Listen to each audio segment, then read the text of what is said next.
Hello everyone. So what we did in the last class?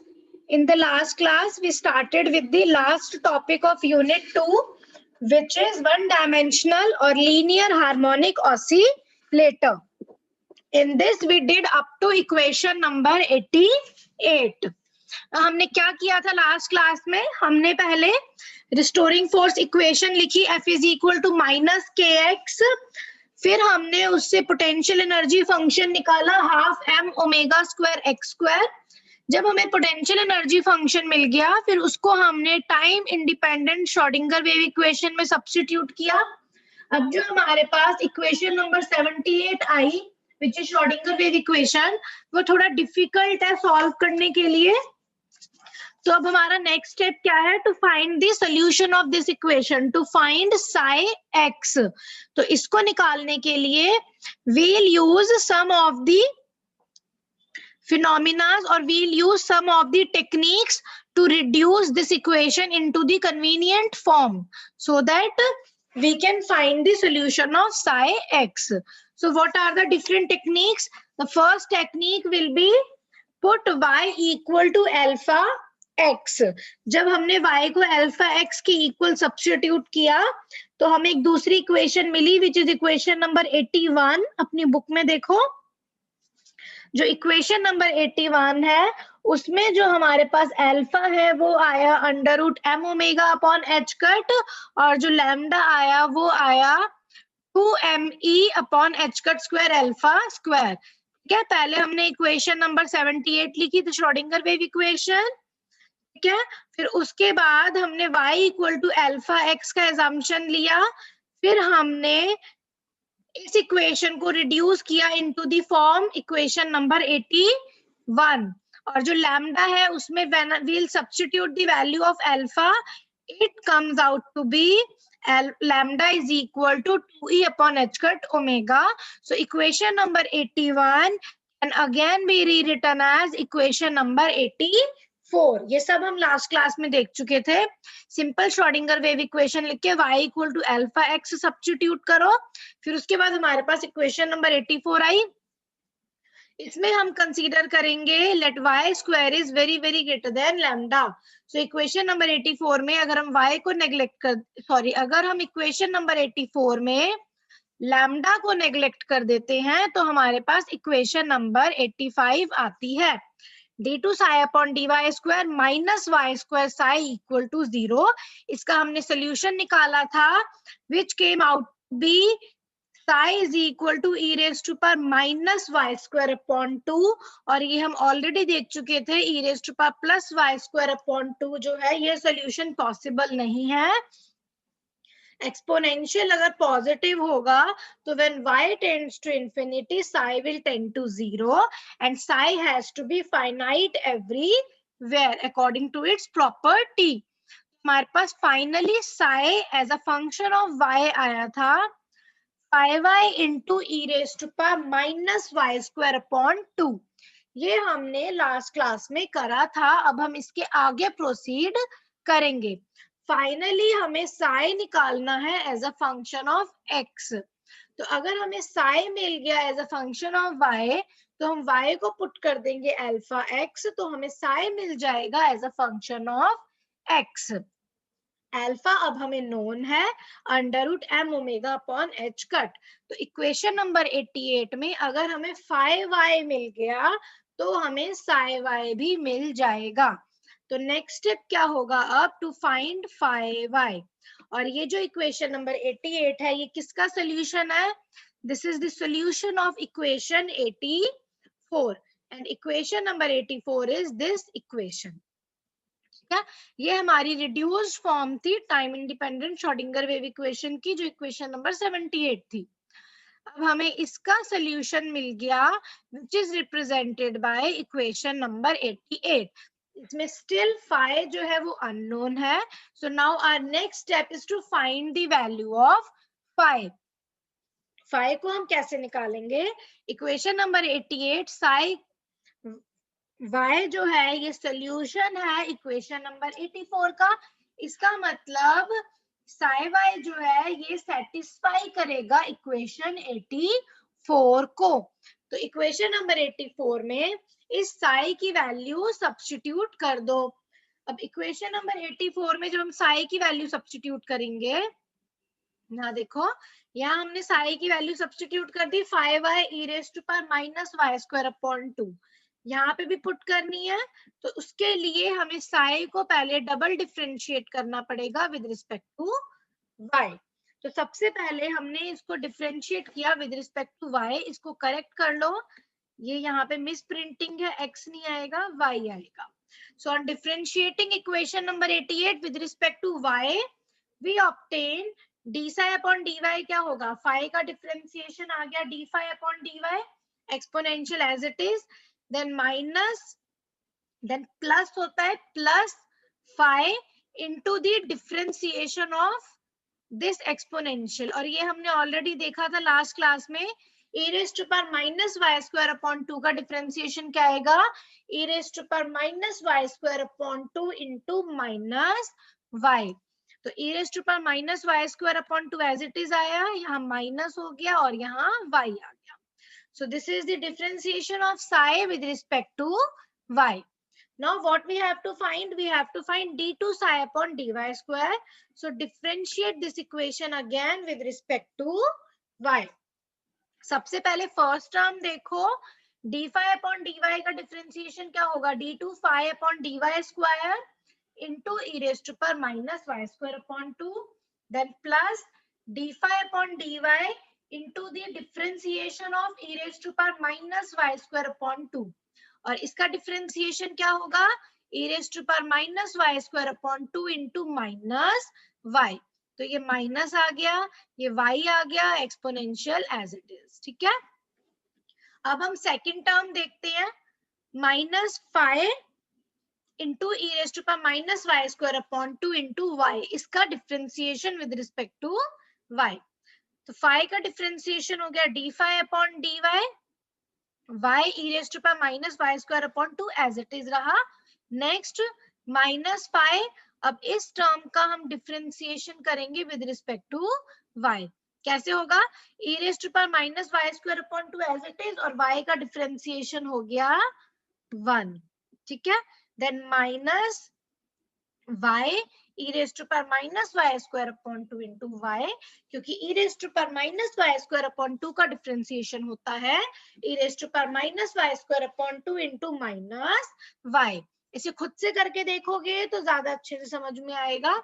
ठीक है, तो अब हमारे पास d2 psi upon dy square क्या हो गया, राइट हैंड साइड में पूरी टर्म में मैं e raise to power minus y square upon 2 को कॉमन ले सकती हूँ। तो ब्रैकेट में मेरे पास रह गया this term d2 phi upon dy square minus, देखो y d phi by dy की 2 टर्म्स है, तो ये हो गया minus 2y d phi by d y plus this y into y हो गया y स्क्वायर, और यहाँ पर 1 है और बाहर माइनस साइन है, तो ये हो गया plus y square minus 1 into phi equal to 0। So finally we get equation number 89। हमने पहले इक्वेशन नंबर 84 का सॉल्यूशन लिखा, इक्वेशन नंबर 88, फिर हम कहते हैं अगर इक्वेशन नंबर 88 इक्वेशन नंबर 84 का सॉल्यूशन है तो वो उसको सेटिस्फाई करेगा। तो हमने फिर इक्वेशन नंबर 88 को डबल डिफरेंशिएट किया विद रिस्पेक्ट टू y, और हमारे पास इक्वेशन नंबर 89 आ गई d2 psi upon dy square। Now substitute this value of psi and d2 psi upon dy square from equation 88 and 89 in equation 84। तो 84 equation में जब इसे put किया तो सबसे पहले आया d2 psi upon dy square, उसको हमने as it is लिख दिया, this is d2 psi upon dy square plus lambda minus y square into psi, और psi हमारा क्या है, 5 into e raised to power minus y square upon 2 and it is equal to 0। ठीक है, अब हमारे पास, अब इसमें, अच्छा एक मिनट बेटा, यहाँ देखो, यहाँ ये गलती कर रखी है, यहाँ इक्वल टू 0 नहीं आएगा, ये इक्वेशन नहीं है, ठीक है। इक्वेशन नंबर 89 हमारी क्या है, d2 psi upon dy square is equal to this. यहाँ इक्वल टू 0 नहीं आएगा, ये हमारी इक्वेशन नंबर 84 से इन्होंने हम प्रिंटिंग कर रखी है।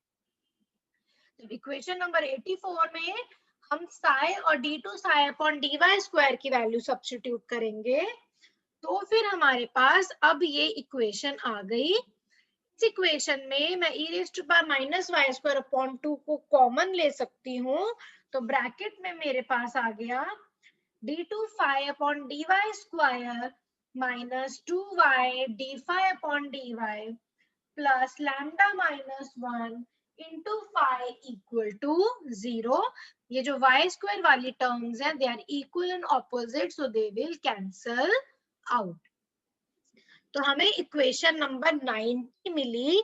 अब इक्वेशन नंबर 90 जो है वो इक्वल टू 0 कब होगी, या तो ये टर्म 0 होगी या ये टर्म 0 होगी या दोनों 0 होंगे, प्रोडक्ट है। अब e raise to power minus y square upon 2 तो 0 नहीं हो सकता, क्योंकि जो हमारा साई आया है, फाइनली हमें सोल्यूशन निकालना है ना वेव इक्वेशन का, वो साई है 5y into e raise to power minus y square upon 2।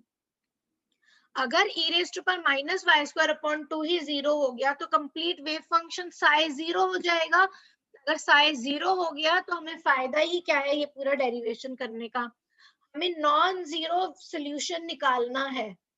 तो इसीलिए e raise to power minus y square upon 2 तो 0 नहीं हो सकता। तो क्या 0 होगा, this bracketed term. So d2 phi upon dy square minus 2y into d phi upon dy plus lambda minus 1 into phi is equal to 0। अब हमारे पास ये differential equation I in terms of phi। अब यहाँ पर अगर हमें phi मिल गया तो हम psi की इक्वेशन में इसको सब्स्टिट्यूट कर देंगे और हमें psi मिल जाएगा इन टर्म्स ऑफ y। फिर हम y को पुट कर देंगे अल्फा x और फाइनली हमें psi मिल जाएगा इन टर्म्स ऑफ x, जो हमारा फाइनली मोटिव है इस डेरिवेशन का। अब हमारा नेक्स्ट स्टेप क्या होगा, to solve this differential equation number 91। जब हम इस डिफरेंशियल इक्वेशन को सॉल्व कर देंगे तो हमें phi मिल जाएगा, जिसकी हेल्प से हम फाइनली psi निकाल सकते हैं। So in order to find the value of psi, we need to find the value of phi from equation number 2.91। अब इसको कैसे निकालेंगे, लेट्स से जो इसका सोल्यूशन है it is a form of power series। Power series क्या होती है, विच इज इनफाइनाइट। जैसे सपोज मेरे पास है 1 plus x square plus x cube plus x four and it is going infinitely, उसको पावर सीरीज कहते हैं। ये पॉलिनोमियल की तरह ही है, डिफरेंस क्या है, पॉलिनोमियल जो है वो टर्मिनेट हो जाता है at some power of y, और जो पावर सीरीज है वो इंफिनिटी तक जाती है। पॉलिनोमियल क्या होगा, जैसे 1 plus x is a polynomial, 1 plus x square is a polynomial, 2 plus 4x plus 3x cube plus 4y4 is a polynomial. तो वो पॉलिनोमियल होता है, पावर सीरीज होती है जो इंफिनिटी तक जाती है। तो लेट्स से क्वेश्चन नंबर 91 जो है उसका सोल्यूशन पावर सीरीज है and it is given by this. ये तुम लोगों को याद करना पड़ेगा। जो ये डेरिवेशन है हार्मोनिक ऑसिलेटर का, ये थोड़ा टिपिकल है, थोड़ा कॉम्प्लेक्स है, बट इम्पोर्टेंट है। अगर साथ के साथ सारे स्टेप्स को समझते जाओगे और याद करते जाओगे तो ये इतना मुश्किल नहीं लगेगा, पर अगर समझ में नहीं आया तो ये डेरिवेशन फिर मुश्किल लगेगा।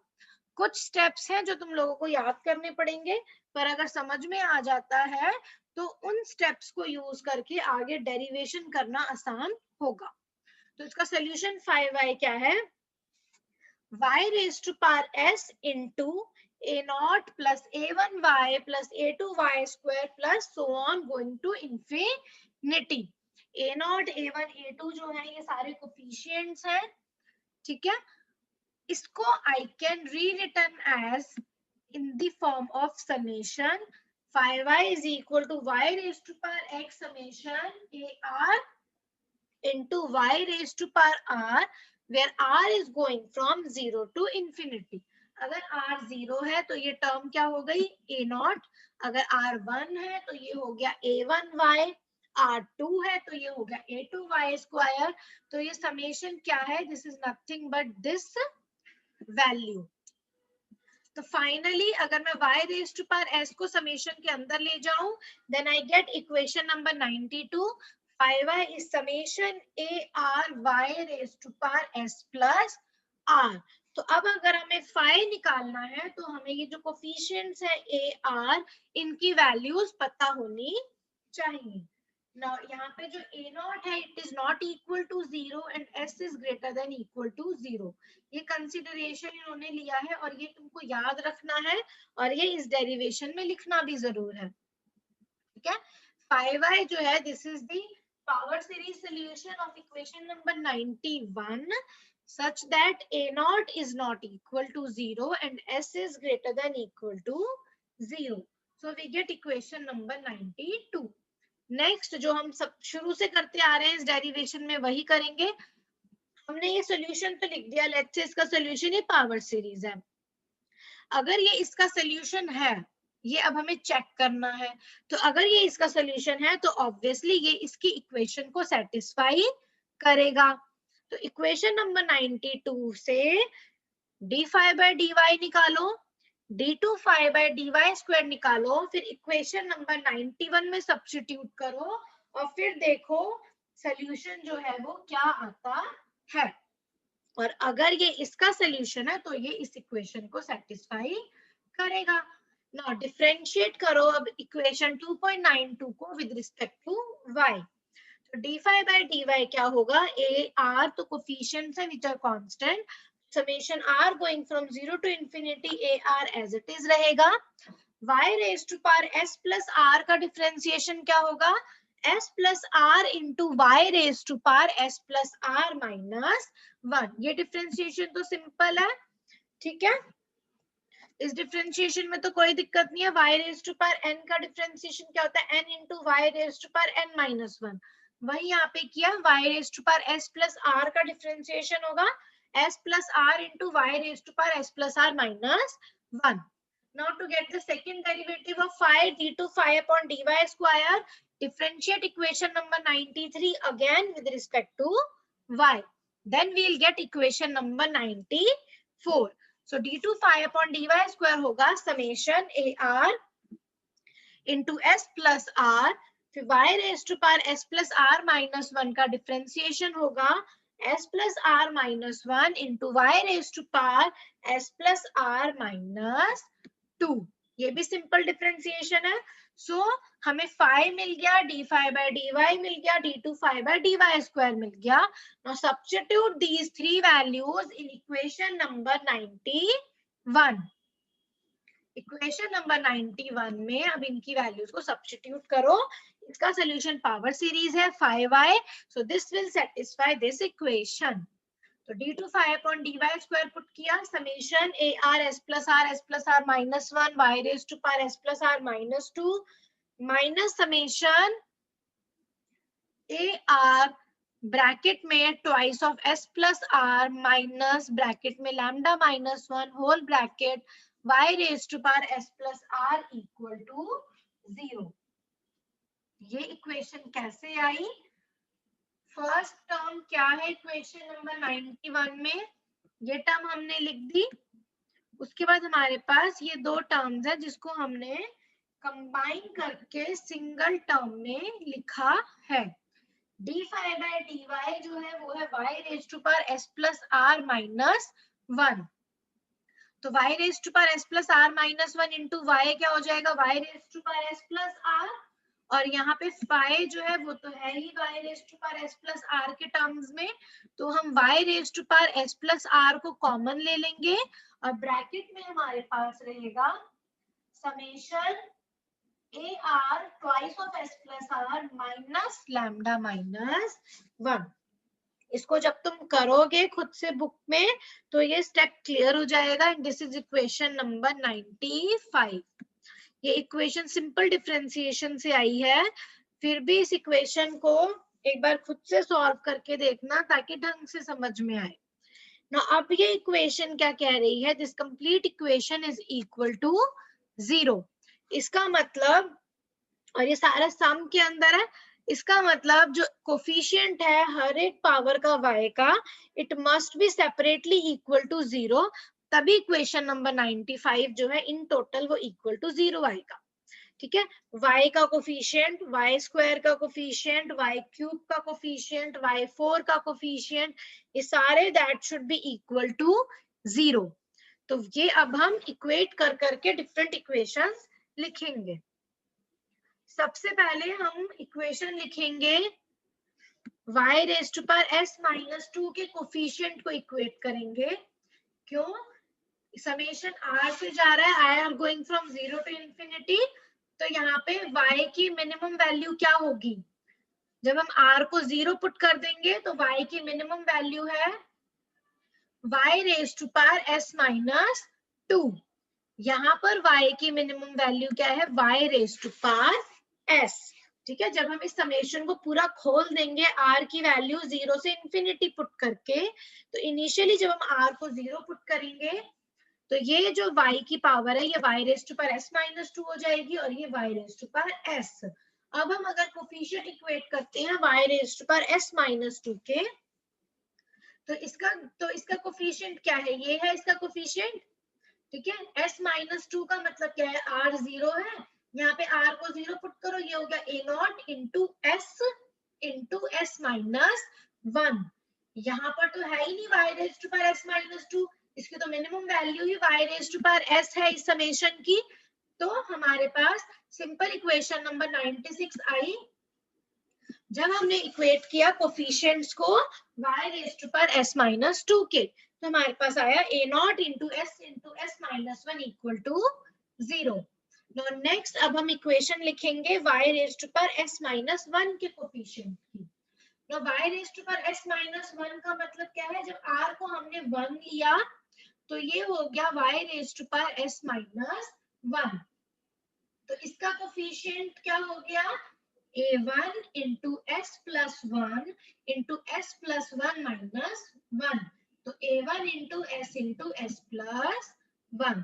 This is the another equation which we have obtained by equating the coefficient of y raised to power s minus 1। जो सेकंड टर्म है उसमें तो y की मिनिमम वैल्यू ही y raise to power s है, उसमें y raise to power s minus 1 है ही नहीं। नाउ अब हम नेक्स्ट इक्वेशन लिखेंगे by equating the coefficient of y raised to power s। First term में जब हम सॉल्यूशन को खोलेंगे, y raise to power s कब आएगा? जब r की वैल्यू 2 होगी। तो मेरे पास ये क्या आ गया? Coefficient a2 into s plus 2 into s plus 1, which is this term a2 into s plus 1 into s plus 2।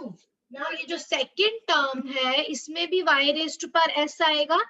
इसमें y raise to power s कब आएगा? जब r 0 होगा, तभी तो s प्लस r s के इक्वल होगा। तो इसका कोफिशिएंट क्या हो गया? Minus a not into twice of s plus r minus lambda minus 1 bracket में equal to, and this whole term is equal to 0। ठीक है, तो हमारे पास ये सेकंड टर्म कैसे आई? By putting r equal to 0। तो ये हो गया a not into 2s, r 0 है तो 2s रहा, माइनस लैम्डा, और ये माइनस माइनस प्लस 1 हो गया, तो हमारे पास ये टर्म आ गई। ये टर्म कैसे आई मैं फिर से बता रही हूँ। अब हम इक्वेट कर रहे हैं कोफिशिएंट्स को y raise to power s के। फर्स्ट टर्म में y raise to power s तब आएगा जब r की वैल्यू 2 होगी, तो हमारे पास आ गया a2 into s plus 1 into s plus 2। Second term में y raise to power s तब होगा जब r की वैल्यू 0 होगी, तो हमारे पास आ गया minus a not into 2s minus lambda plus 1। ठीक है, so this is the equation we obtained by equating the coefficients of y raised to power x in equation number 95, and since this whole summation of all the terms is equal to 0, इसका मतलब y के जो सारे coefficients हैं वो सब 0 होंगे, तभी इक्वेशन नंबर 95 0 होगी। ठीक है, y प्लस वाई स्क्वायर तो 0 नहीं हो सकता ना, पर ये सारा 0 है, इसका मतलब जो y का कोफिशिएंट है वो भी सेपरेटली 0 होगा, वाई स्क्वायर का कोफिशिएंट वो भी सेपरेटली 0 होगा, तभी तो इन टोटल पूरी इक्वेशन जो है इक्वल टू 0 आएगी। Now next ये क्या आया, this is obtained by equating the coefficient of y raised to power s plus r। ठीक है, ये as it is आ गया, s plus r कब होगा, s plus r minus 2 is equal to s plus r, कब होगा, when r is equal to r plus 2, तभी तो ये s plus r होगा ना, r को अगर मैं r plus 2 पुट करूंगी तो ये हो गया y raised to power s plus r। तो हमारे पास आ गई इक्वेशन नंबर 98। फर्स्ट टर्म में r को रिप्लेस करो by r plus 2, second term तो है ही y raise to power s plus r के टर्म्स में। ठीक है, तो इक्वेशन नंबर 98 आ गई। नाउ फ्रॉम इक्वेशन 96 इक्वेशन से हमें क्या मिला, 96 इक्वेशन से हमें s की वैल्यू मिल गई। s की वैल्यू क्या बोली थी हमने शुरू में, s जो है it should be greater than equal to 0।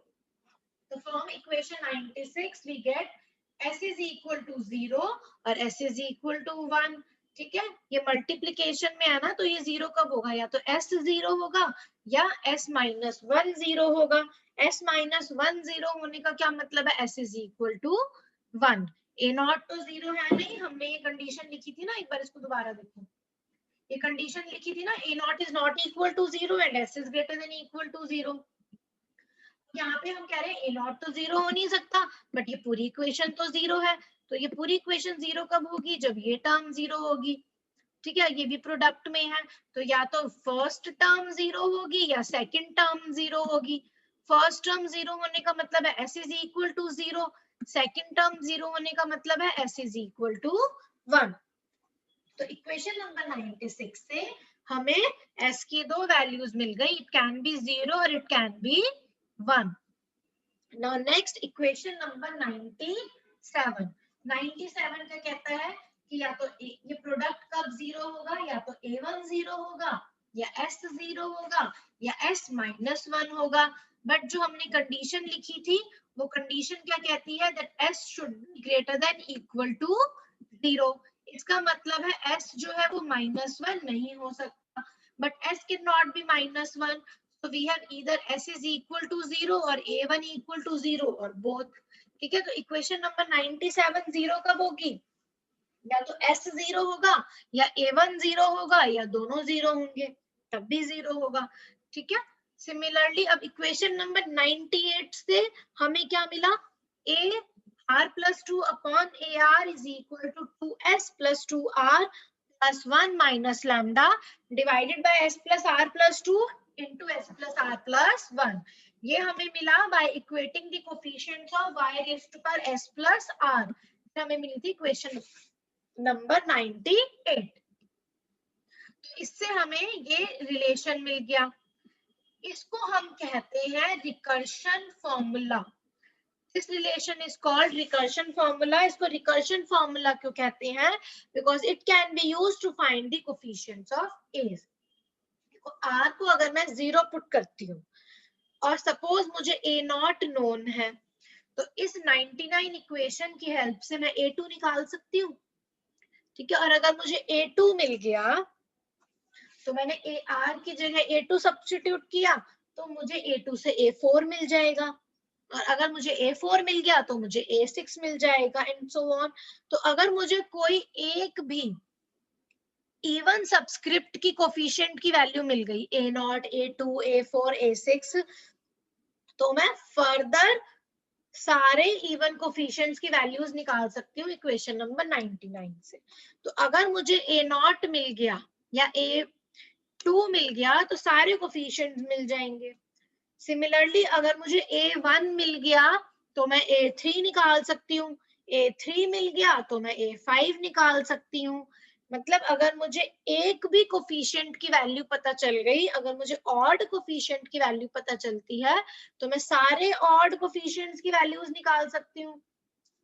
और अगर मुझे किसी इवन कोफिशिएंट की वैल्यू मिलती है तो मैं सारे इवन कोफिशिएंट्स की वैल्यूज निकाल सकती हूँ विद द इक्वेशन नंबर 99। ऐसे रिलेशंस को हम रिकर्शन फॉर्मूला कहते हैं। ऑसिलेटर वेव फंक्शन जो है, जो साई है हमारा, it can be chosen to be either even or odd in y. If we choose a1 and all other odd subscripts to be 0, then wave function is even or odd according as s is equal to 0 or 1. Similarly, अगर मैं a0 और सारे even सब्सक्रिप्ट्स को 0 कर देती हूँ तो जो वेव फंक्शन होगा वो इवन और ऑड होगा according as s is equal to 1 or 0. If no restriction is placed on lambda, which depends on energy E of the oscillator, हमने lambda निकाला था ना पहले, वो energy E पे डिपेंड करता है, lambda is 2E upon h cut omega. ठीक है, ये हमने पहले निकाला था। तो if no restriction is placed on lambda, which depends on energy E of the oscillator, then series for phi y contains infinite numbers in it and it will not correspond to a satisfactory solution as is explained below. अब हमारा next step क्या होगा, ये देखना कि जो phi है वो पावर सीरीज सोल्यूशन होगा या नहीं, मतलब वो इनफाइनाइटली जाएगा या नहीं, उसके अंदर जो टर्म्स है वो इनफाइनाइट होंगी या हमें उसे फाइनाइट लेना होगा। अगर फाइनाइट लेंगे तो पावर सीरीज जो है वो पॉलिनोमियल बन जाएगी। ठीक है, तो अब हम चेक करेंगे कि phi y जो है उसको हम इनफाइनाइट कंसीडर कर सकते हैं या नहीं। ठीक है, ये पैराग्राफ सबको क्लियर है? देखो इसका मतलब क्या है कि अगर हम a1, a3, a5 ये सारे ऑड कोफिशिएंट्स जो हैं इनको अगर हम 0 लेते हैं तो जो हमारा वेव फंक्शन है, ये जो phi आया है हमारे पास, ये y raised to power s plus r के टर्म्स में है। अगर सारे ऑड कोफिशिएंट 0 हैं तो phi y जो है उसके अंदर ये क्या हो रह जाएगा, a2, a0, a2, a4, a6 ये सब रहेगा। डिपेंडिंग s जो है वो 0 ले रहे हैं या 1। s अगर हम 0 लेंगे तो y रेज़्ड टू पावर 0, 2, 4, 6 ऐसे रहेगा। तो जो हमारे पास phi y आएगा वो in terms of y2, y4, y6 ऐसे आएगा। पर अगर हम s को 1 ले लेंगे तो हमारे पास ये आएगा y raised to power 1 plus y3 plus y5 and so on. ऐसे ही अगर हम a0, a2, a4, a6 सारे इवन सब्सक्रिप्ट्स को 0 ले लेते हैं, क्योंकि अगर एक भी 0 हुआ तो रिकर्शन रिलेशन की वजह से सारे कोफिशिएंट 0 हो जाएंगे। अगर एक भी इवन कोफिशिएंट 0 हुआ तो सारे इवन कोफिशिएंट 0 होंगे, और एक भी अगर ऑड कोफिशिएंट 0 हुआ तो सारे ऑड कोफिशिएंट 0 हो जाएंगे। ठीक है, पर वेव फंक्शन जो है वो इवन होगा या ऑड, वो डिपेंड करेगा s के ऊपर कि s जो है वो 0 है या 1 है।